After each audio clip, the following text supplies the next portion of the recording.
ಮಕ್ಕಳಾಗಿಲ್ಲ ಅಂತ ಯೋಚನೆ ಮಾಡ್ತಿರೋ ದಂಪತಿಗಳಿಗೆ ಇಲ್ಲಿದೆ ನಿಮಗೊಂದು ಸುವರ್ಣಾವಕಾಶ. ಗರ್ಭಗುಡಿ ಐವಿಎಫ್ ಸೆಂಟರ್ ನಿಮಗಾಗಿ ತಂದಿದೆ ಪರಿಪೂರ್ಣ ಆಫರ್. ಐವಿಎಫ್ ಚಿಕಿತ್ಸೆ ಮೇಲೆ ಬರೋಬ್ಬರಿ 1 ಲಕ್ಷ ರೂಗಳ ಭಾರಿ ರಿಯಾಯಿತಿ. ಆಫರ್ ಪಡೆಯಲು 907-12-34-005ಗೆ ಕಾಲ್ ಮಾಡಿ ಅಪಾಯಿಂಟ್ಮೆಂಟ್ ನ ಬುಕ್ ಮಾಡಿ. ಈ ಆಫರ್ ಡಿಸೆಂಬರ್ 31, 2024 ಮಾತ್ರ.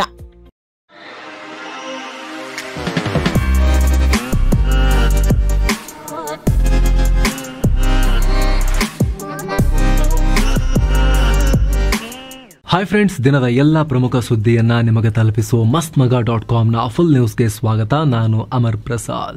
ಗಡಿಯಲ್ಲಿ ಚೀನಾದ ಆಟ ಕಮ್ಮಿ ಆಗ್ತಾ ಇಲ್ಲ. ಒಂದ್ ಕಡೆ ಮಾತುಕತೆ ಮೂಲಕ ಶಾಂತಿಯ ನಾಟಕ ಮಾಡ್ತಿರೋ ಚೀನಾ, ಮತ್ತೊಂದು ಕಡೆ ಗಡಿಯಲ್ಲಿ ಸೇನಾ ನಿಯೋಜನೆಯನ್ನ ಭದ್ರ ಜಾಸ್ತಿ ಮಾಡ್ಕೊಳ್ತಾ ಇದೆ. ಇತ್ತೀಚೆಗಷ್ಟೇ ಅಮೆರಿಕ ಕೂಡ ಒಂದು ಸ್ಫೋಟಕ ಮಾಹಿತಿಯನ್ನು ಕೊಟ್ಟಿತ್ತು. ಗಡಿಯಲ್ಲಿ ಚೀನಾ ಹಿಂದೆ ಸರಿದಿಲ್ಲ. ಸುಮಾರು 1.2 ಲಕ್ಷ ಸೈನಿಕರು ಇನ್ನು ಹಾಗೆ LACನಲ್ಲೇ ಇದ್ದಾರೆ. ಟ್ಯಾಂಕ್ಸ್, ಹೌಟ್ಸರ್ಸ್, ಸರ್ಫೇಸ್ ಟು ಏರ್ ಕ್ಷಿಪಣಿಗಳು, ಇನ್ನಿತರ ಅಡ್ವಾನ್ಸ್ಡ್ ಮಿಲಿಟರಿ ಎಕ್ವಿಪ್ಮೆಂಟ್ಗಳನ್ನ ಅಲ್ಲೇ ಇಟ್ಕೊಂಡಿದ್ದಾರೆ ಅಂತ ಪೆಂಟಗನ್ ಹೇಳಿತ್ತು. ಈಗ ಅದರ ಮೇಲಾಗಿ ಹೊಸದಾಗಿ ಡ್ರೋನ್ಗಳನ್ನ ನಿಯೋಜನೆ ಮಾಡೋಕೆ ಚೀನಾ ಮುಂದಾಗಿದೆ ಅನ್ನೋ ಮಾಹಿತಿ ಬರ್ತಾ ಇದೆ. ಅದಕ್ಕಾಗಿ ದೊಡ್ಡ ಯೋಜನೆಯನ್ನೇ ಹಾಕೊಂಡಿದೆ. ಬರೋಬ್ಬರಿ 1 ಮಿಲಿಯನ್ ಅಂದ್ರೆ 10 ಲಕ್ಷ ಆರ್ಟಿಫಿಷಿಯಲ್ ಇಂಟೆಲಿಜೆನ್ಸ್ ಆಧಾರಿತ ಕಾಮಿಕಾಜೆ ಡ್ರೋನ್ಗಳನ್ನು ಆರ್ಡರ್ ಮಾಡಿದೆ. ಈ ಡ್ರೋನ್ಗಳು 2026 ಹೊತ್ತಿಗೆ ಚೀನಾದ ಕೈ ಸೇರಿ ಚೀನಾ ಸೇನೆಗೆ ನಿಯೋಜನೆಗೊಳ್ತವೆ. ಅದರಲ್ಲೂ LACನಲ್ಲಿ ಲೈನ್ ಆಫ್ ಆಕ್ಚುಯಲ್ ಕಂಟ್ರೋಲ್ನಲ್ಲಿ ಭಾರತದ ಜೊತೆಗಿನ ಗಡಿಯಲ್ಲಿ ಹೆಚ್ಚು ನಿಯೋಜನೆ ಮಾಡ್ತಾರೆ ಅನ್ನೋ ಮಾಹಿತಿ ಇದೆ. ಜೊತೆಗೆ ಈ ಡ್ರೋನ್ಗಳನ್ನು ಚೀನಾ ತನ್ನ ಮಿತ್ರ ಪಾಕಿಸ್ತಾನಕ್ಕೂ ಕೊಡುತ್ತಂತೆ. ಈ ಡ್ರೋನ್ಗಳು 8 ಗಂಟೆಗಳ ಕಾಲ ಹಾರಾಟ ನಡೆಸಿ ಆಮೇಲೆ ಬಂದು ವಾಪಸ್ ಲ್ಯಾಂಡ್ ಆಗ್ತವೆ. ಭಾರತದ ರೆಡಾರ್ಗೂ ಸಿಗದೇ ಇರೋ ರೀತಿ ಡಿಸೈನ್ ಮಾಡ್ತಿದ್ದಾರಂತೆ. ತಪ್ಪಿಸ್ಕೊಂಡು ಹೋಗೋ ಸಾಮರ್ಥ್ಯ ಇದೆಯಂತೆ. ಈ ಡ್ರೋನ್ಗಳು ಭಾರತಕ್ಕೆ ದೊಡ್ಡ ಕಂಟಕವಾಗಿ ಪರಿಣಮಿಸೋ ಸಾಧ್ಯತೆ ಇದೆ ಅಂತ ರಕ್ಷಣಾ ತಜ್ಞರು ಆತಂಕ ವ್ಯಕ್ತಪಡಿಸಿದ್ದಾರೆ. ಸದ್ಯ ಭಾರತನು LACನಾದ್ಯಂತ ಟೆಕ್ನಾಲಜಿಯನ್ನ ಡಿಪ್ಲಾಯ್ ಮಾಡಿದೆ. ಲೇಸರ್ ಆಧಾರಿತ integrated drone detection and interdiction system ಡ್ರೋನ್ಗಳನ್ನ ನಿಯೋಜನೆ ಮಾಡಿದೆ ಭಾರತ. ಈ ಬೆನ್ನಲ್ಲೇ ಚೀನಾ ಈ ಮಹತ್ವದ ನಿರ್ಧಾರಕ್ಕೆ ಕೈ ಹಾಕಿದೆ. ಮತ್ತೊಂದು ಕಡೆ ಬಾಂಗ್ಲಾ ಜೊತೆನೂ ಭಾರತಕ್ಕೆ ಕಿರಿಕಿರಿ ಶುರುವಾಗಿದೆಯಲ್ಲ. ಗಡಿಯಲ್ಲಿ ಉದ್ವಿಗ್ನತೆ ಇದೆ ಸ್ವಲ್ಪ ಅಲ್ಲಿ. ಇದರ ಬೆನ್ನಲ್ಲೇ ಪರಿಸ್ಥಿತಿನ ಅವಲೋಕಿಸೋಕೆ ಗಡಿ ಭದ್ರತಾ ಪಡೆ BSFನ ಮಹಾನಿರ್ದೇಶಕ ದಲ್ಜಿತ್ ಸಿಂಗ್ ಪಶ್ಚಿಮ ಬಂಗಾಳದ ಗಡಿ ಭಾಗಕ್ಕೆ ಭೇಟಿ ಕೊಟ್ಟು ಪರಿಶೀಲಿಸಿದ್ದಾರೆ. ಅಲ್ಲದೆ ಬಾಂಗ್ಲಾ ಭಾರತ ನಡುವಿನ ಫೆನ್ಸ್ ಹಾಕದ ಗಡಿ ಪ್ರದೇಶಗಳಲ್ಲಿ ಕಣ್ಗಾವಲು ಹೆಚ್ಚು ಮಾಡ್ತೀವಿ. ಬಾಂಗ್ಲಾ ಗಡಿ ಭಾಗದಲ್ಲಿರೋ ಪಶ್ಚಿಮ ಬಂಗಾಳದ ಜಿಲ್ಲೆಗಳಲ್ಲಿ ಕಣ್ಗಾವಲು ಸೆಟಪ್ ಮಾಡ್ತೀವಿ ಅಂತ ದಲ್ಜಿತ್ ಸಿಂಗ್ ಹೇಳಿದ್ದಾರೆ. ಭಾರತೀಯರು ಅಕ್ರಮವಾಗಿ ಕೆನಡಾದಿಂದ ಅಮೆರಿಕಗೆ ಕಾಲಿಡುವ ಆರೋಪಕ್ಕೆ ಸಂಬಂಧಪಟ್ಟಂತೆ ED ಎನ್ಫೋರ್ಸ್ಮೆಂಟ್ ಡೈರೆಕ್ಟರೇಟ್ ಅಥವಾ ಜಾರಿ ನಿರ್ದೇಶನಾಲಯ ಒಂದು ಸ್ಫೋಟಕ ಮಾಹಿತಿಯನ್ನು ಹೊರಹಾಕಿದೆ. ದೊಡ್ಡ ದಂಧೆ ನಡೀತಾ ಇದೆ. ಭಾರತೀಯರಿಂದ ಹಣ ಪಡೆದು ಅವ್ರನ್ನ ಕೆನಡಾದಿಂದ ಅಮೆರಿಕಗೆ ಅಕ್ರಮವಾಗಿ ಸಾಗಾಟ ಮಾಡೋಕೆ ದೊಡ್ಡ ನೆಟ್ವರ್ಕ್ ಅನ್ನೇ ಮಾಡಿಕೊಳ್ಳಲಾಗಿದೆ. ಇದರಲ್ಲಿ ಕೆನಡಾದ ಕಾಲೇಜಸ್ ಮತ್ತು ಭಾರತದ ಕಂಪನಿಗಳು ಕೂಡ ಸೇರ್ಕೊಂಡಿವೆ. 2022 ಜನವರಿ 19 ಗುಜರಾತ್ ಮೂಲದ ಫ್ಯಾಮಿಲಿ ಅಕ್ರಮವಾಗಿ ಕೆನಡಾದಿಂದ ಅಮೆರಿಕ ಬಾರ್ಡರ್ ಹಾರೋಕೆ ಹೋಗಿ ಅಲ್ಲಿನ ಐಸ್ಗೆ ಚಳಿಗೆ ಮರಗಟ್ಟಿ ಹೋಗಿ ಪ್ರಾಣ ಕಳ್ಕೊಂಡಿದ್ರು ಇಡೀ ಫ್ಯಾಮಿಲಿ. ಅದರ ತನಿಖೆ ಮಾಡುವಾಗ ಭಾವೇಶ್ ಅಶೋಕ್ ಭಾಯ್ ಪಟೇಲ್ ಮತ್ತು ಇತರರು ಇದರಲ್ಲಿ ಆರೋಪಿಗಳು ಅಂತ ಪ್ರಕರಣ ದಾಖಲಾಗಿತ್ತು. ಇದರ ಮುಂದುವರೆದ ತನಿಖೆ ED ಈಗ ಎಂಟ್ರಿಯಾಗಿ ನಡೆಸ್ತಾ ಇದೆ. ಆಘಾತಕಾರಿ ಮಾಹಿತಿ ಹೊರಬರ್ತಾ ಇದೆ. ಅಮೆರಿಕಾಗೆ ಕಳ್ಳ ಮಾರ್ಗದಲ್ಲಿ ಈ ಪಟೇಲ್ ಮತ್ತು ಗ್ಯಾಂಗ್ ಜಾಲ ಸೃಷ್ಟಿ ಮಾಡಿಕೊಂಡಿದೆ. ಮೊದಲು ಕೆನಡಾ ಕಾಲೇಜು ಮತ್ತು ಯೂನಿವರ್ಸಿಟಿಗಳಲ್ಲಿ ಅಡ್ಮಿಷನ್ ಸಿಗೋ ಹಾಗೆ ಮಾಡ್ತಾರೆ. ಇದಕ್ಕೆ ಅಪ್ಲೈ ಮಾಡಿದವರು ಒಮ್ಮೆ ಕೆನಡಾ ರೀಚ್ ಆದ್ಮೇಲೆ ಅಲ್ಲಿನ ಕಾಲೇಜಿಗೆ ಹೋಗೋದಿಲ್ಲ. ಮೊದಲಿಗೆ ಕಳ್ಳ ಮಾರ್ಗ ಹಿಡಿದು ಅಮೆರಿಕ ಸೇರ್ತಾರೆ. ಇದಕ್ಕೆ ಈ ಪಟೇಲ್ ಗ್ಯಾಂಗ್ ಸಹಾಯ ಮಾಡ್ತಾರೆ. ಅತ್ತ ಕೆನಡಾದ ಕಾಲೇಜುಗಳು ಕೂಡ ಇದರಲ್ಲಿ ಸೇರ್ಕೊಂಡಿವೆ ಅಂತ ED ಹೇಳಿದೆ. ಈ ದಂಧೆಯಲ್ಲಿ ಗುಜರಾತ್ನ 1700 ಏಜೆಂಟ್ಗಳು, ದೇಶಾದ್ಯಂತ 3500 ಏಜೆಂಟ್ಗಳು ಸೇರ್ಕೊಂಡಿದ್ದಾರೆ. ಇದರಲ್ಲಿ 800 ಮಂದಿ ಆಕ್ಟಿವ್ ಆಗಿದ್ದಾರೆ. ಇವ್ರ ಕೆಲಸನೇ ಭಾರತದವ್ರು ಯಾರೆಲ್ಲ ಅಕ್ರಮವಾಗಿ ಅಮೆರಿಕಕ್ಕೆ ಹೋಗೋಕೆ ಆಸೆ ಪಡ್ತಾರೆ ಅವ್ರನ್ನ ಕೆನಡಾಗೆ ಹಾಕೋದು ಫಸ್ಟ್, ಆಮೇಲೆ ಕೆನಡಾದಿಂದ ಅಮೆರಿಕಗೆ ಬೇಲಿ ಹಾರಿಸೋದು ಅಂತ ED ಹೇಳಿದೆ. ಮೈಸೂರಿನ ರಸ್ತೆಯೊಂದಕ್ಕೆ CM ಸಿದ್ದರಾಮಯ್ಯ ಹೆಸರಿಡೋಕೆ ಅಲ್ಲಿನ ನಗರ ಪಾಲಿಕೆ ಮುಂದಾಗಿರೋ ವಿಚಾರ ದೊಡ್ಡ ರಾಜಕೀಯ ಯುದ್ಧಕ್ಕೆ ಕಾರಣ ಆಗ್ತಾ ಇದೆ. ಕೆಲ ಸಾಮಾಜಿಕ ಕಾರ್ಯಕರ್ತರು, ಪರಿಸರವಾದಿಗಳು ಕೂಡ ವಿರೋಧ ವ್ಯಕ್ತಪಡಿಸಿದ್ದಾರೆ. ಒಂಟಿಕೊಪ್ಪಲ್ ಲಕ್ಷ್ಮೀ ವೆಂಕಟೇಶ್ವರ ಟೆಂಪಲ್ನಿಂದ ರಾಯಲ್ ಇನ್ ಹೋಟೆಲ್ ವರೆಗಿನ ರೋಡ್ಗೆ CM ಹೆಸರನ್ನ ಇಟ್ಬಿಡೋಕೆ ಪಾಲಿಕೆ ಮುಂದಾಗಿತ್ತು. ಆದರೆ ಆ ರಸ್ತೆ ನಾಲ್ವಡಿ ಕೃಷ್ಣರಾಜ ಒಡೆಯರ್ ಅವರ ಸಹೋದರಿ ಕೃಷ್ಣ ಜಮ್ಮಣಿ ಹೆಸರಲ್ಲಿದೆ. ಅದನ್ನ ಬದಲಾಯಿಸಬಾರದು ಅಂತ ಆಕ್ಷೇಪ ಬಂದಿದೆ. ಜೊತೆಗೆ ಸಿದ್ದರಾಮಯ್ಯ ಮೂಡಾ ಕೇಸ್ನ ಮೊದಲ ಆರೋಪಿ A1 ಅವರ ಹೆಸರು ಇಡಬಾರದು ಅಂತ ದೂರುದಾರ ಸ್ನೇಹಮಯಿ ಕೃಷ್ಣ ಕೂಡ ಪ್ರತಿಭಟನೆ ವ್ಯಕ್ತಪಡಿಸಿದ್ದಾರೆ. ಆದರೆ ಅಚ್ಚರಿ ಅನ್ನೋ ಹಾಗೆ ಬಿಜೆಪಿ ಮಾಜಿ ಸಂಸದ ಪ್ರತಾಪ್ ಸಿಂಹ ಸಿದ್ದರಾಮಯ್ಯ 2 ಬಾರಿ ಸಿಎಂ ಆಗಿ ಮೈಸೂರಿಗೆ ಶಾಶ್ವತ ಕೊಡುಗೆ ಕೊಟ್ಟಿದ್ದಾರೆ, ಅವರ ಹೆಸರಿಟ್ಟರೆ ತಪ್ಪಿಲ್ಲ ಅಂತ ಹೇಳಿಕೆಯನ್ನು ಕೊಟ್ಬಿಟ್ಟಿದ್ದಾರೆ. ಜಮ್ಮು ಕಾಶ್ಮೀರದ ಪೂಂಚ್ ಸೆಕ್ಟರ್ನಲ್ಲಿ ಸೇನಾ ವಾಹನ ಕಂದಕಕ್ಕೆ ಉರುಳಿ 5 ಸೈನಿಕರು ಹುತಾತ್ಮರಾಗಿದ್ರು. ಅದರಲ್ಲಿ 3 ರಾಜ್ಯದ ಯೋಧರಿದ್ರು ಅಂತ ಗೊತ್ತಾಗಿದೆ. ಕಳೆದ 6 ವರ್ಷಗಳಿಂದ ಸೇನೆಯಲ್ಲಿದ್ದ ಬಾಗಲಕೋಟೆ ಜಿಲ್ಲೆ ಮಹಾಲಿಂಗಪುರದ ಯೋಧ ಮಹೇಶ್ ಮರಿಗೊಂಡ, 13 ವರ್ಷಗಳಿಂದ ಸರ್ವಿಸ್ನಲ್ಲಿದ್ದ ಉಡುಪಿಯ ಬಿಜಾಡಿಯ ಯೋಧ ಅನೂಪ್ ಹಾಗೂ ಬೆಳಗಾವಿ ಜಿಲ್ಲೆ ಕುಪ್ಪನವಾಡಿ ಗ್ರಾಮದ ಧರ್ಮರಾಜ್ ಸುಭಾಷ್ ಕೋತಾ ಅನ್ನೋರು ಇದ್ರು ಅಂತ ಗೊತ್ತಾಗಿದೆ. ಹುತಾತ್ಮರಿಗೆ ಸಿಎಂ ಕೂಡ ಸಂತಾಪ ಸೂಚಿಸಿದ್ದಾರೆ. ಅಷ್ಟು ಮಾತ್ರ ಅಲ್ಲ, ಇಡೀ ರಾಜ್ಯ, ಇಡೀ ದೇಶ ಕಂಬನಿ ಮಿಡಿದಿದೆ. ಬಿಜೆಪಿ ಎಂಎಲ್ಸಿ ಸಿಟಿ ರವಿ ಅವರ ಬಂಧನ ಪ್ರಕರಣಕ್ಕೆ ಸಂಬಂಧಪಟ್ಟಂತೆ ಖಾನಾಪುರ ಸರ್ಕಲ್ ಇನ್ಸ್ಪೆಕ್ಟರ್ ಮಂಜುನಾಥ್ ನಾಯಕ್ ಅವರನ್ನ ಅಮಾನತು ಮಾಡಿ ಐಜಿಪಿ ವಿಕಾಸ್ ಕುಮಾರ್ ಆದೇಶ ಹೊರಡಿಸಿದ್ದಾರೆ. ಸಿಟಿ ರವಿ ಅವರ ಬಂಧನವಾದ ನಂತರ ರಾಜಕೀಯ ಮುಖಂಡರನ್ನ ಠಾಣೆ ಒಳಗೆ ಪ್ರವೇಶ ಮಾಡೋಕೆ ಬಿಟ್ಟಿದ್ರಿಂದ ಮತ್ತು ಕರ್ತವ್ಯ ಲೋಪದ ಆರೋಪದ ಮೇರೆಗೆ ಈ ಕ್ರಮ ಕೈಗೊಳ್ಳಲಾಗಿದೆ. ಮಂಜುನಾಥ್ ನಾಯಕ್ ಅಮಾನತನ್ನ ಖಂಡಿಸಿ ಬಿಜೆಪಿ, ಜೆಡಿಎಸ್, ದಲಿತ ಪರ ಸಂಘಟನೆಗಳು ಮತ್ತು ಕನ್ನಡ ಪರ ಸಂಘಟನೆಗಳು ಖಾನಾಪುರ ಬಂದ್ಗೆ ಕರೆ ಕೊಟ್ಟಿವೆ. ಹಿಂಸಾಚಾರ ಪೀಡಿತ ಮಣಿಪುರ ಸೇರಿ 5 ರಾಜ್ಯಗಳಿಗೆ ಹೊಸ ರಾಜ್ಯಪಾಲರನ್ನು ನೇಮಿಸಲಾಗಿದೆ. ಕಳೆದ ಜುಲೈನಲ್ಲಷ್ಟೇ ಮಣಿಪುರಕ್ಕೆ ಲಕ್ಷ್ಮಣ್ ಪ್ರಸಾದ್ ಅವರನ್ನ ರಾಜ್ಯಪಾಲರಾಗಿ ನೇಮಿಸಲಾಗಿತ್ತು. ಈಗ ಅವರ ಬದಲಿಗೆ ಕೇಂದ್ರದ ಮಾಜಿ ಗೃಹ ಸಚಿವ ಅಜಯ್ ಕುಮಾರ್ ಭಲ್ಲಾರನ್ನ ನೇಮಿಸಲಾಗಿದೆ. ಕೇರಳ ಸಿಎಂ ಪಿಣರಾಯಿ ವಿಜಯನ್ ಜೊತೆಗೆ ಭಾರಿ ಸಂಘರ್ಷ ಮಾಡ್ತಾ ಇದ್ದ ಆರಿಫ್ ಮಹಮ್ಮದ್ ಖಾನ್ರನ್ನ ಕೂಡ ಅಲ್ಲಿಂದ ಟ್ರಾನ್ಸ್ಫರ್ ಮಾಡಿ ಬಿಹಾರ ಕಳಿಸಲಾಗಿದೆ. ಪ್ರತಿಯಾಗಿ ಬಿಹಾರದಲ್ಲಿದ್ದ ರಾಜೇಂದ್ರ ವಿಶ್ವನಾಥ್ ಅರ್ಲೇಕರ್ ಅವರನ್ನ ಕೇರಳಕ್ಕೆ ಗವರ್ನರ್ ಆಗಿ ಕಳಿಸಲಾಗಿದೆ. ಮಿಜೋರಾಂ ರಾಜ್ಯಪಾಲರಾಗಿದ್ದ ಡಾಕ್ಟರ್ ಹರಿಬಾಬು ಅವರನ್ನ ಒಡಿಶಾ ರಾಜ್ಯಪಾಲರ ಸ್ಥಾನಕ್ಕೆ ನೇಮಿಸಲಾಗಿದೆ. ಹೊಸದಾಗಿ ಮಿಜೋರಾಂಗೆ ಮಾಜಿ ಸೇನಾ ಮುಖ್ಯಸ್ಥ, ಹಿಂದೆ ಮೋದಿ ಸರ್ಕಾರದಲ್ಲಿ ಮಂತ್ರಿ ಕೂಡ ಆಗಿದ್ದ ವಿಕೆ ಸಿಂಗ್ ರನ್ನ ನೇಮಿಸಲಾಗಿದೆ. ಮಹತ್ವದ ಬೆಳವಣಿಗೆಯಲ್ಲಿ ಕೊಂಕಣ್ ರೈಲ್ವೆ ನಿಗಮವನ್ನ ವಿಲೀನಗೊಳಿಸೋಕೆ ರಾಜ್ಯ ಸರ್ಕಾರ ಒಪ್ಪಿಗೆ ಕೊಟ್ಟಿದೆ. ಕರ್ನಾಟಕ, ಕೇರಳ, ಗೋವಾ, ಮಹಾರಾಷ್ಟ್ರ ಸಂಪರ್ಕಿಸೋ ಈ ರೈಲ್ವೆ ಯಾವುದೇ ಲಾಭ ಆಧುನೀಕರಣ ಕಾರ್ಯ ಇಲ್ಲದೆ ನಿಧಾನಗತಿಯಲ್ಲಿ ಸಾಗ್ತಿರೋದ್ರಿಂದ ಈ ನಿರ್ಧಾರ ಮಾಡಲಾಗಿದೆ.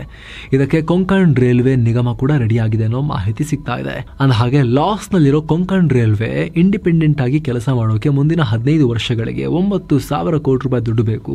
ಇದಕ್ಕೆ ರಾಜ್ಯ ಸರ್ಕಾರ ತನ್ನ ಪಾಲಿನ ಹೂಡಿಕೆ ಮಾಡಬೇಕಾಗತ್ತೆ, ಇಲ್ಲ ಭಾರತೀಯ ರೈಲ್ವೆಗೆ ತನ್ನ ಶೇರ್ ಅನ್ನ ಬಿಟ್ಕೊಡ್ಬೇಕಾಗತ್ತೆ. ಸದ್ಯ ಈ ರೈಲ್ವೆ ನಿಗಮದಲ್ಲಿ ಕರ್ನಾಟಕ ಸರ್ಕಾರ 11.62% ಈಕ್ವಿಟಿ ಷೇರುಗಳನ್ನ ಹೊಂದಿದೆ. ಸೊ ಆ ಷೇರುಗಳನ್ನ ಬಿಟ್ಕೊಡೋದೇ ಉತ್ತಮ ಅಂತ ರಾಜ್ಯ ಸರ್ಕಾರ ಈ ನಿರ್ಧಾರ ಮಾಡಿದೆ. ಇದಕ್ಕೆ ಉಳಿದ ರಾಜ್ಯಗಳು ಏನ್ ಹೇಳ್ತಾವೋ ನೋಡಬೇಕು. ಸದ್ಯ ಕೊಂಕಣ್ ರೈಲ್ವೆ ಕರ್ನಾಟಕದಲ್ಲಿ 251.76 ಕಿಲೋಮೀಟರ್, ಮಹಾರಾಷ್ಟ್ರದಲ್ಲಿ 381 ಕಿಲೋಮೀಟರ್, ಗೋವಾದಲ್ಲಿ 106 ಕಿಲೋಮೀಟರ್ ವ್ಯಾಪ್ತಿಯಲ್ಲಿ ಓಡುತ್ತೆ. ಮೊದಲ ಪ್ಯಾಸೆಂಜರ್ ಟ್ರೈನ್ ಮಾರ್ಚ್ 20, 1993ರಲ್ಲಿ ಉಡುಪಿಯಿಂದ ಮಂಗಳೂರಿಗೆ ಪ್ರಯಾಣ ಶುರು ಮಾಡಿತ್ತು. ಆಮೇಲೆ 1998ರಿಂದ ಸಂಪೂರ್ಣವಾಗಿ ಕಾರ್ಯಾಚರಣೆಯನ್ನು ನಡೆಸ್ತಾ ಇತ್ತು. ಅಮೆರಿಕದ ಅಧ್ಯಕ್ಷರಾಗಿದ್ದ ಬರಾಕ್ ಒಬಾಮಾ ಭಾರತ ಭೇಟಿ ವೇಳೆ ಸ್ಫೋಟಕ್ಕೆ ಸಂಚು ರೂಪಿಸಿದ್ದ ಭಟ್ಕಳ ಮೂಲದ 3 ಅಪರಾಧಿಗಳಿಗೆ ಶಿಕ್ಷೆ ವಿಧಿಸಲಾಗಿದೆ. ಇಂಡಿಯನ್ ಮುಜಾಹಿದೀನ್ ಉಗ್ರರಿಗೆ ಬೆಂಗಳೂರಿನ ಎನ್ಐಎ ವಿಶೇಷ ನ್ಯಾಯಾಲಯ 10 ವರ್ಷಗಳ ಜೈಲು ಶಿಕ್ಷೆ ಮತ್ತು ದಂಡ ವಿಧಿಸಿದೆ. ಇವರ ಹೆಸರು ಅಫಾಕ್, ಸಬೂರ್ ಮತ್ತು ಹುಸೇನ್ ಅಂತ. 2015ರಲ್ಲಿ ಒಬಾಮಾ ಭಾರತದ ಗಣರಾಜ್ಯೋತ್ಸವ ದಿನಕ್ಕೆ ಅತಿಥಿಯಾಗಿ ಬಂದಿದ್ರು. ಆಗ ಸ್ಫೋಟಕ್ಕೆ ಈ ಆರೋಪಿಗಳು ಸಂಚು ಮಾಡಿದ್ರು. ಈಗ ಇವರಿಗೆ ಶಿಕ್ಷೆಯಾಗಿದೆ. ಕರ್ನಾಟಕದಲ್ಲಿ ಸುಮಾರು 4,500 ಕೋಟಿ ರೂಪಾಯಿ ತೆರಿಗೆಗೆ ಒಳಪಡದ ವಹಿವಾಟು ನಡೆದಿದೆ ಅಂತ ಐಟಿ ಇಲಾಖೆಯ ಇಂಟೆಲಿಜೆನ್ಸ್ ಮತ್ತು ಅಪರಾಧ ತನಿಖಾ ವಿಭಾಗ ಪತ್ತೆ ಮಾಡಿದೆ. 4 ಸಬ್ ರಿಜಿಸ್ಟ್ರಾರ್ ಕಚೇರಿಗಳಲ್ಲಿ ಇತ್ತೀಚೆಗೆ ನಡೆಸಿದ ಚೆಕಿಂಗ್ನಲ್ಲಿ ಇದು ಗೊತ್ತಾಗಿದೆ. ಇವುಗಳಲ್ಲಿ 3 ಕಚೇರಿಗಳು ಬೆಂಗಳೂರಿನ ಬಾಣಸವಾಡಿ, ಕೆಆರ್ಪುರ ಮತ್ತು ವರ್ತೂರುಗಳಿಗೆ ಸೇರಿದ್ದು, ಇನ್ನೊಂದು ಮೈಸೂರಿನ ಕಚೇರಿಯಲ್ಲಿ ಚೆಕ್ ಮಾಡಲಾಗಿತ್ತು. ಈ ಎಲ್ಲ ಟ್ರಾನ್ಸಾಕ್ಷನ್ಗಳು 2021-22, 22-23 ಮತ್ತು 23-24 ಈ ಆರ್ಥಿಕ ವರ್ಷದಲ್ಲಿ ತೆರಿಗೆ ಕಣ್ತಪ್ಪಿಸಿ ಮಾಡಲಾಗಿದೆ ಅಂತ. ಈ 4 ಸಬ್ ರಿಜಿಸ್ಟ್ರಾರ್ಗಳು ತೆರಿಗೆ ವಂಚನೆಗೆ ಅನುಕೂಲ ಮಾಡಿಕೊಟ್ಟಿದ್ದಾರೆ ಈ ಕಚೇರಿಯವರು ಅಂತ ಐಟಿ ಇಲಾಖೆಯ ಮೂಲಗಳು ಹೇಳಿವೆ. ಬಿಜೆಪಿ ಶಾಸಕ ಮುನಿರತ್ನ ಮೇಲೆ ಕಾಂಗ್ರೆಸ್ ಕಾರ್ಯಕರ್ತರು ಮೊಟ್ಟೆ ಬಿಸಾಕಿದ್ದಾರೆ. ಬಿಜೆಪಿ ಕಚೇರಿಯಲ್ಲಿ ಅಟಲ್ ಬಿಹಾರಿ ವಾಜಪೇಯಿ ಅವರ ಜನ್ಮ ಶತಮಾನೋತ್ಸವ ಕಾರ್ಯಕ್ರಮಕ್ಕೆ ಹೋಗುವ ವೇಳೆ ಕಂಠೀರವ ಸ್ಟುಡಿಯೋ ಬಳಿ ಈ ಘಟನೆಯಾಗಿದೆ. ಪೊಲೀಸರು 3 ವಶಕ್ಕೆ ಪಡೆದಿದ್ದಾರೆ. ಘಟನೆ ಬಳಿಕ ಮುನಿರತ್ನ ಬೆಂಬಲಿಗರು ಪ್ರತಿಭಟಿಸಿದ್ದಾರೆ. ಇದರಿಂದ ಕಾಂಗ್ರೆಸ್ ಕಾರ್ಯಕರ್ತರಿಗೂ ಅವರಿಗೂ ಗಲಾಟೆಯಾಗಿದೆ. 2-3 ಕಾರುಗಳು ಕೂಡ ಜಖಂ ಆಗಿವೆ. ದೊಡ್ಡ ಕೋಲಾಹಲ, ಹಲವರಿಗೆ ಗಾಯಗಳಾಗಿವೆ. ಕಾಂಗ್ರೆಸ್ ಕಾರ್ಯಕರ್ತರು ನನ್ನ ಮೇಲೆ ಹಲ್ಲೆಗೆ ಪ್ರಯತ್ನ ಪಟ್ಟಿದ್ದಾರೆ ಅಂತ ಮುನಿರತ್ನ ಆರೋಪ ಮಾಡಿದ್ದಾರೆ. ಅಲ್ಲದೆ ಈ ಘಟನೆಗೆ DCM DK Shivakumar, DK Suresh, Hanumantharayappa, Kusuma ಇವರೆಲ್ಲ ಕಾರಣ. ಅಲ್ಲದೆ ನನ್ನ ಶರ್ಟ್ ಹರಿದಾಕಿದ್ರೆ 20 ಲಕ್ಷ, ಮಸಿ ಬಳದ್ರೆ 10 ಲಕ್ಷ, ಹೀಗೆ ರೇಟ್ ಫಿಕ್ಸ್ ಮಾಡಿದ್ದಾರೆ ನನ್ನ ಮೇಲಿನ ದಾಳಿಗೆ. ಕೊಲೆ ಬೆದರಿಕೆ ಇದ್ರೂ ಗನ್ಮ್ಯಾನ್ ಕೊಟ್ಟಿಲ್ಲ ಅಂತ ಮುನಿರತ್ನ ಆಕ್ರೋಶ ಹೊರಹಾಕಿದ್ದಾರೆ, ಗೋಳು ತೋಡ್ಕೊಂಡಿದ್ದಾರೆ. ಇದೆಲ್ಲದರ ಮಧ್ಯೆ ಮುನಿರತ್ನ ವಿರುದ್ಧ ಬಿಬಿಎಂಪಿ ಗುತ್ತಿಗೆದಾರ ಚಲುವರಾಜುಗೆ ಲಂಚದ ಬೇಡಿಕೆ, ಬೆದರಿಕೆ ಹಾಕಿ ಹಣ ವಸೂಲಿ ಕೇಸ್ನಲ್ಲಿ ಪ್ರಾಸಿಕ್ಯೂಷನ್ಗೆ ಅನುಮತಿ ಕೊಡುವಂತೆ ಎಸ್ಐಟಿ ವಿಧಾನಸಭೆ ಸ್ಪೀಕರ್ ಯುಟಿ ಖಾದರ್ಗೆ ಮನವಿ ಸಲ್ಲಿಸಿದೆ. ಹೀಗಾಗಿ ಮುನಿರತ್ನಗೆ ಮತ್ತೆ ಸಂಕಷ್ಟಗಳು ಜಾಸ್ತಿನೇ ಆಗ್ತಾ ಹೋಗೋ ಲಕ್ಷಣ ಇದೆ. ನಗರ ಪ್ರದೇಶಗಳಲ್ಲಿ ಇತ್ತೀಚೆಗೆ ದೋಸೆ ಮನೆಯಲ್ಲಿ ಕಡಿದು ಮಾಡೋದು ಕಮ್ಮಿ ಆಗಿದೆ, ಬೇರೆ ಬೇರೆ ಬ್ರಾಂಡ್ಗಳ ಹಿಟ್ಟನ್ನು ತಗೊಂಬಂದು ಮಾಡೋದು ಜಾಸ್ತಿ ಆಗಿದೆ. ಈಗ ಅಂಥವರಿಗೆ ನಮ್ಮ ರಾಜ್ಯದ ಹೆಮ್ಮೆಯ KMF ನಂದಿನಿ ಯಾರ್ಯಾರ್ದೋ ಯಾಕೆ ತಗೊಳ್ತೀರಾ, ನಮ್ಮದೇ ತಗೊಳ್ಳಿ, ಹಿಟ್ಟನ್ನು ನಾವೇ ಕೊಡ್ತೀವಿ, ಹಾಲು ಕೊಡ್ತಿದ್ದೀವಿ, ಮೊಸರು ಕೊಡ್ತಿದ್ದೀವಿ, ತುಪ್ಪ ಕೊಡ್ತಿದ್ದೀವಿ, ನಿಮಗೆ ಚೀಸ್ ಕೊಡ್ತಿದ್ದೀವಿ, ಬಟರ್ ಕೊಡ್ತಾ ಇದ್ದೀವಿ, ತಗೊಳ್ಳಿ, ಇನ್ನು ಮುಂದೆ ಹಿಟ್ಟು ನಾವೇ ಕೊಡ್ತೀವಿ, ನಿಮಗೆ ಈಸಿ ಮಾಡ್ತೀವಿ ನಿಮ್ಮ ಲೈಫ್ನ ಅಂತ ಹೇಳಿ ಇಡ್ಲಿ ಮತ್ತು ದೋಸೆ ಹಿಟ್ಟನ್ನು ರಿಲೀಸ್ ಮಾಡಿದ್ದಾರೆ. 450 ಗ್ರಾಮ್ ಹಾಗೂ 900 ಗ್ರಾಮ್ ಪ್ಯಾಕೆಟ್ಗಳಲ್ಲಿ ಇದು ಮಾರಾಟ ಮಾಡಲಾಗುತ್ತೆ.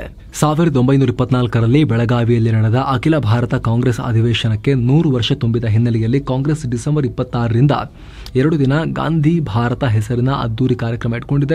ಬೆಳಗಾವಿ ತಾಲೂಕಿನ ಸರ್ಕಾರಿ ಹಾಗೂ ಅನುದಾನಿತ ಶಾಲಾ ಕಾಲೇಜುಗಳಿಗೆ ಡಿಸಿ ಮೊಹಮ್ಮದ್ ರೋಷನ್ 2 ದಿನ ರಜೆ ಕೂಡ ಕೊಟ್ಟಿದ್ದಾರೆ. ಅಂದಹಾಗೆ ಈ ಕಾರ್ಯಕ್ರಮದಲ್ಲಿ ರಾಹುಲ್ ಗಾಂಧಿ, ಪ್ರಿಯಾಂಕಾ ಗಾಂಧಿ ವಾದ್ರಾ ಸೇರಿದಂತೆ ಕಾಂಗ್ರೆಸ್ನ ಹಿರಿಯ ನಾಯಕರು, ವಯಸ್ಸು ಹಾಗೂ ಎಕ್ಸ್ಪೀರಿಯನ್ಸ್ ನಲ್ಲಿ ಹಿರಿಯರು ಹಾಗೂ ಪಕ್ಷದಲ್ಲಿ ಫ್ಯಾಮಿಲಿಯ ಅಧಿಕಾರದ ಕಾರಣಕ್ಕಾಗಿ ಹಿರಿಯರು, ಇವರೆಲ್ಲರೂ ಕೂಡ ಈ ಫಂಕ್ಷನ್ ನಲ್ಲಿ ಪಾಲ್ಗೊಳ್ತಾರೆ ಅನ್ನೋ ಮಾಹಿತಿ ಇದೆ.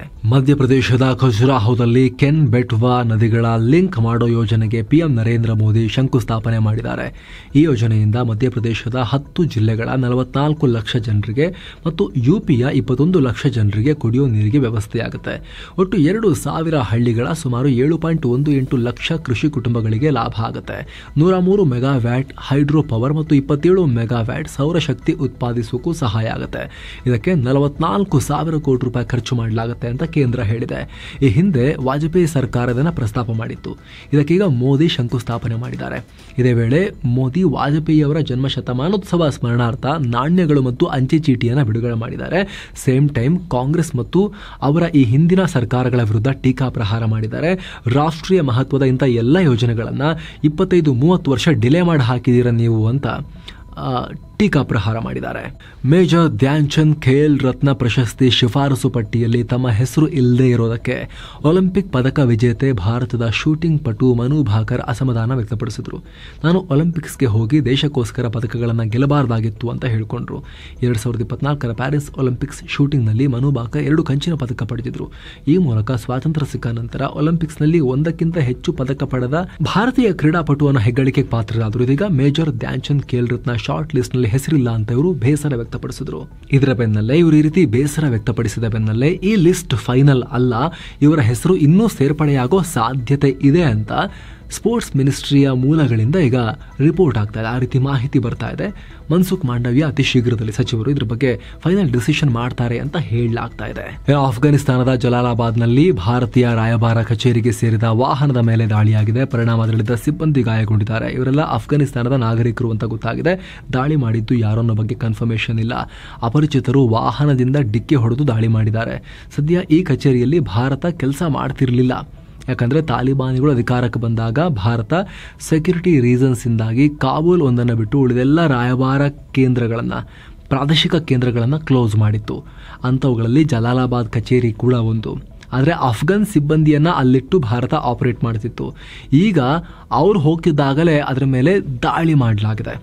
ಈಗ ಸದ್ಯಕ್ಕೆ ಭಾರತ ಏನು ಕಾಮೆಂಟ್ ಮಾಡಿಲ್ಲ ಈ ಘಟನೆಗೆ ಸಂಬಂಧಪಟ್ಟಂತೆ. ಏನು ಕಜಕಿಸ್ತಾನದ ಆಕ್ಟೌನ್ನಲ್ಲಿ ನಡೆದ ವಿಮಾನ ದುರಂತಕ್ಕೆ ಸಂಬಂಧಪಟ್ಟಂತೆ ಇನ್ನಷ್ಟು ಮಾಹಿತಿ ಬರ್ತಾ ಇದೆ. ಈ ಘಟನೆಯಲ್ಲಿ ಈಗ ಆಲ್ರೆಡಿ 30 ಜನ ಪ್ರಾಣ ಕಳ್ಕೊಂಡಿದ್ದಾರೆ ಅಂತ ಕನ್ಫರ್ಮ್ ಮಾಡಲಾಗಿದೆ. ಅಲ್ಲದೆ ಆ ಫ್ಲೈಟ್ನಲ್ಲಿ 110 ಜನರು ಇದ್ದಿದ್ದಲ್ಲ, ಬದಲಿಗೆ 5 ಸಿಬ್ಬಂದಿ ಸೇರಿ 67 ಜನ ಇದ್ರು. ಅಚ್ಚರಿಯ ರೀತಿಯಲ್ಲಿ 32 ಜನ ಬದುಕುಳಿದಿದ್ದಾರೆ ಅಂತ ಕಜಕಿಸ್ತಾನ ಸಾರಿಗೆ ಇಲಾಖೆ ಮಾಹಿತಿಯನ್ನು ಕೊಟ್ಟಿದೆ. ಅಂದಹಾಗೆ ಅಜರ್ಬೈಜಾನ್ ರಾಜಧಾನಿಯಿಂದ ರಷ್ಯಾದ ಗೋಜ್ನಿ ಸಿಟಿಗೆ ವಿಮಾನ ಹೋಗ್ತಾ ಇತ್ತು. ಆದರೆ ಗೋಜ್ನಿ ಸಿಟಿಯಲ್ಲಿ ಮಂಜು ಹೆಚ್ಚಾಗಿದ್ದರಿಂದ ಮಾರ್ಗ ಬದಲಾಯಿಸಲಾಗಿತ್ತು. ಅದನ್ನು ಕಜಕಿಸ್ತಾನ ಆಕ್ಟೋ ಏರ್ಪೋರ್ಟ್ಗೆ ಇಳಿಸೋಕೆ ನಿರ್ಧಾರ ಮಾಡಲಾಗಿತ್ತು. ಆದರೆ ವಿಮಾನ ಬರ್ತಿದ್ದಂತೆ ಕಂಟ್ರೋಲ್ ತಪ್ಪಿ ಕ್ರ್ಯಾಶ್ ಆಗಿ ಬೆಂಕಿ ಹತ್ಕೊಂಡು ದುರಂತ ಆಗಿದೆ. ಆರಂಭದಲ್ಲಿ 100ಕ್ಕೂ ಅಧಿಕ ಜನ ಪ್ರಾಣ ಕಳ್ಕೊಂಡಿದ್ದಾರೆ ಅನ್ನೋ ಮಾಹಿತಿ ಬಂತು. ಆದರೆ ಈಗ ಹೊಸ ಲೇಟೆಸ್ಟ್ ಅಪ್ಡೇಟೆಡ್ ಇನ್ಫಾರ್ಮೇಶನ್ ಬಂದಿದೆ. ಏನೋ ಕಳೆದ 18 ತಿಂಗಳುಗಳಲ್ಲಿ ಬರೋಬ್ಬರಿ 11 ಮಂದಿಯನ್ನ ಹತ್ಯೆ ಮಾಡಿದ್ದ ಸರಣಿ ಹಂತಕನನ್ನ ಪಂಜಾಬ್ ಪೊಲೀಸರು ಅರೆಸ್ಟ್ ಮಾಡಿದ್ದಾರೆ. ಈತನನ್ನ 33 ವರ್ಷದ ರಾಮ್ ಸ್ವರೂಪ್ ಅಲಿಯಾ ಸೋದಿ ಅಂತ ಗುರುತಿಸಲಾಗಿದೆ. ಕೇಸ್ ಒಂದರ ಸಂಬಂಧ ಈತನ ಅರೆಸ್ಟ್ ಮಾಡಿ ತನಿಖೆ ನಡೆಸುವಾಗ ಪಂಜಾಬ್ ಪೊಲೀಸರಿಗೆ ಈತ ಸರಣಿ ಹಂತಕ ಅಂತ ಗೊತ್ತಾಗಿದೆ. ಅಲ್ಲದೆ ಈತ ಹತ್ಯೆ ಮಾಡಿದ್ಮೇಲೆ ಮೃತಪಟ್ಟವರ ಬೆನ್ನ ಮೇಲೆ ಚೀಟರ್, ಮೋಸಗಾರರು ಅಂತ ಬರೆದು ಹೋಗ್ತಿದ್ದಂತೆ. ಏನೋ ಹಿಮಾಲಯ ರಾಜ್ಯ ಹಿಮಾಚಲ ಪ್ರದೇಶದಲ್ಲಿ ಭಾರಿ ಹಿಮಪಾತ ಉಂಟಾಗ್ತಿದೆ. ಪರಿಣಾಮ ಮಂಗಳವಾರ ಒಂದೇ ದಿನ 4 ಪ್ರಾಣ ಕಳ್ಕೊಂಡಿದ್ದಾರೆ, ಹಲವರು ಗಾಯಗೊಂಡಿದ್ದಾರೆ. ವಾಹನಗಳು ಸ್ಕಿಡ್ ಆಗಿ ದುರಂತಗಳಾಗ್ತಾ ಇದಾವೆ, ಅಪಘಾತಗಳಾಗ್ತಾ ಇದಾವೆ.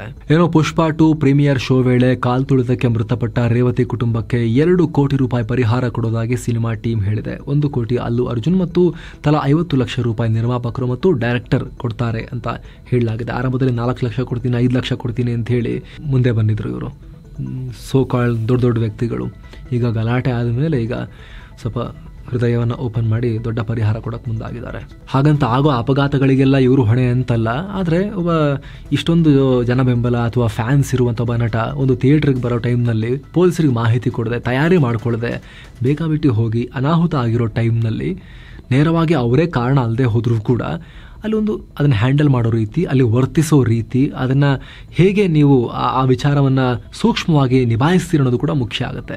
ಆ ವಿಚಾರದೆಲ್ಲ ಒಂದು ಕಡೆ ಸಿನಿಮಾ ಟೀಮ್ ಫೇಲ್ ಆಯಿತು ಅಂತ ಕಾಣುತ್ತೆ ಇಡೀ ಎಲ್ಲ ಎಪಿಸೋಡ್ ನೋಡ್ತಾ ಇದ್ರೆ. ಸೊ ಫ್ರೆಂಡ್ಸ್, ಇದಾಗಿತ್ತು ಇವತ್ತಿನ ಫುಲ್ ನ್ಯೂಸ್. ನಾವು ಕೊಯ್ದಿಲ್ಲ, ಎಳೆದಿಲ್ಲ, ಕಿರ್ಚಾಡಿಲ್ಲ, ಬರೀ ಸುದ್ದಿಯ ರೀತಿಯಲ್ಲಿ ನಿಮಗೆ ತಲುಪಿಸೋ ಪ್ರಯತ್ನವನ್ನು ಮಾಡ್ತಾ ಇದ್ದೀವಿ. ನಮ್ಮ ಈ ಪ್ರಯತ್ನ ನಿಮಗೆ ಇಷ್ಟ ಆಗ್ತಾ ಇದ್ರೆ ದಯವಿಟ್ಟು mastmaga.com ನ ಚಾನಲ್ಗೆ ಸಬ್ಸ್ಕ್ರೈಬ್ ಮಾಡಿ, ಪಕ್ಕದ ಬೆಲ್ ಐಕಾನ್ ಮೇಲೆ ಕ್ಲಿಕ್ ಮಾಡೋದನ್ನು ಯಾವುದೇ ಕಾರಣಕ್ಕೂ ಮರಿಬೇಡಿ. Thank you so much. ಮತ್ತೆ ಭೇಟಿ ಆಗ್ತಿರೋಣ. ನಮಸ್ತೆ.